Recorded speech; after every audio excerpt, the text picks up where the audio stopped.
এই দেশ মজুরের দেশ, মজুরের সরকার আমরা চাই, মেহনতি সরকার চাই, মেহনতি রাষ্ট্র চাই। ঢাকায় মিরপুরে কাউন্সিলে উর্দুভাষীদের উৎখাত করা হয়েছিল, 10 জনকে পুড়িয়ে মারা হয়েছিল।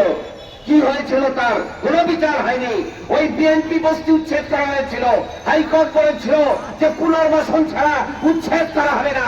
কোন পুনর্বাসন আজও হয়নি। এই পুনর্বাসনের নামে এই তাল বাহানা চলবে না, এটা আমাদের মনে রাখতে হবে।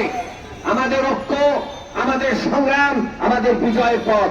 এখানে শ্রমিক নেতা খলিল ভাই একটা কথা বলেছেন, তিনি বলেছেন যে হোটেল শ্রমিকরা, নৌযান শ্রমিকরা তাদের পাশে দাঁড়াবে। আমি এই সমাবেশে বলতে চাই, যারা শ্রমিক আন্দোলনের নেতা সংগঠক আছেন, আপনার নিরঞ্জিল্লা নিয়ে কর্মসূচি দেন, একটা সমাবেশ করেন, একটা মিছিল করেন।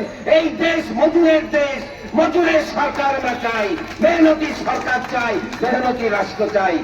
ওই ব্রিটিশ তাড়িয়ে আমরা ভেবেছি পাকিস্তান হবে, শোষণ মুক্তি হবে, হয় নাই। আমরা বলেছি পাঞ্জাবি তাড়াবো, আমরা বাঙালিরা মুক্ত পাবো, আমরা ভালো থাকবো, শোষণ মুক্তি হবে। কোন শোষণ মুক্তি হয় নাই। শোষণ মুক্তির জন্য নতুন রাষ্ট্র চাই।